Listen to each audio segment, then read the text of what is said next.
If you're like me, you're tired of hearing the word pivot. Thanks to lean startup, pivot has become a buzzword that gets used way too often in some circles. Maybe it's just me that's annoyed by this. Comment and let me know if you are as well. But I do have to admit that there's value to the truth behind the idea of pivot. There are amazing benefits to getting your idea out there in the world in action instead of just talking about it. There's a lot more learning that takes place. Once your idea is out there, you can always iterate and pivot and iterate or your way to success. If your idea stays in the thought realm, however, and never gets into action, you limit your chances of success.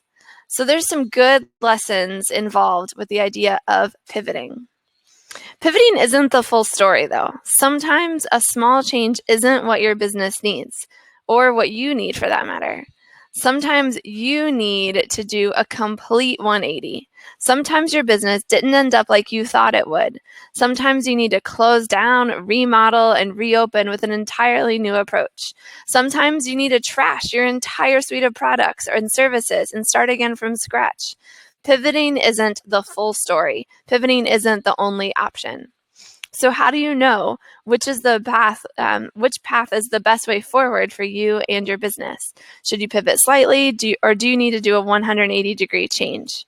The short answer, it depends. It depends on your industry, it depends on your stage of business, but most importantly, it depends on you and your customers. So today, instead of just giving you that short answer, it depends. I have 2 checks and balances to determine if you should pivot or make a 180. I hope you find these helpful. So the first check and balance is to check yourself. Go off on your own for however long you need. Bring your head and bring your heart.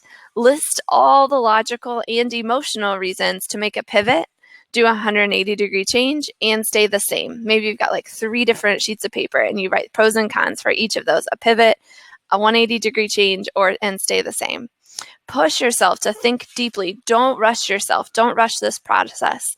Get all the reasons out there, then read them through to yourself a few times. Mull them over. Come up with a few more. You and your business are so intertwined. You have to do what's best for you. If your business doesn't work for you, sooner or later it will stop working for everyone else.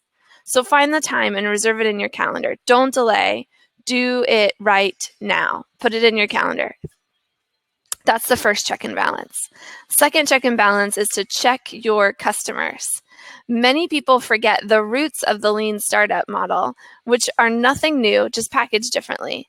At its roots, the lean startup model is all about talking to your current customers and potential customers.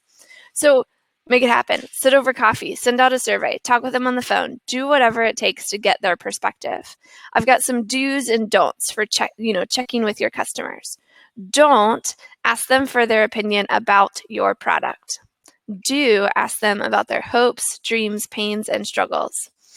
Do get to know them and how your service or product fits into their lives. Don't sit there at your computer planning who to ask and what to ask. Do get out from behind your computer screen and talk with your customers. Don't wait.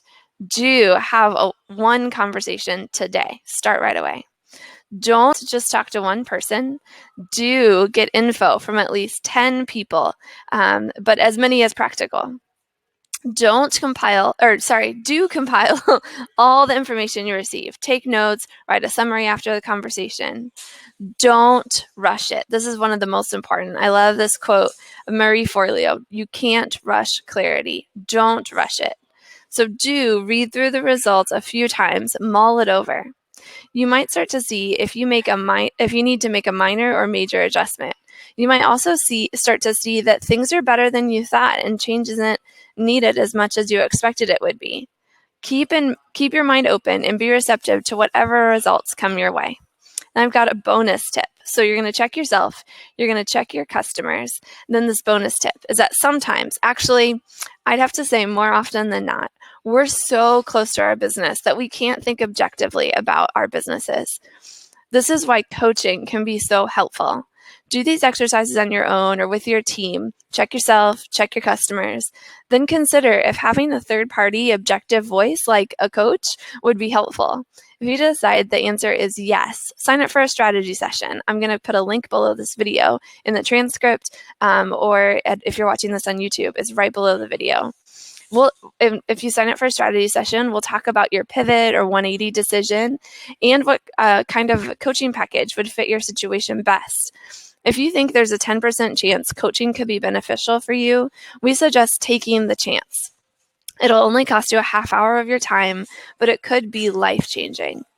Remember, you are so close to your business that getting a third-party objective, voice into this decision can change it in like a really positive way.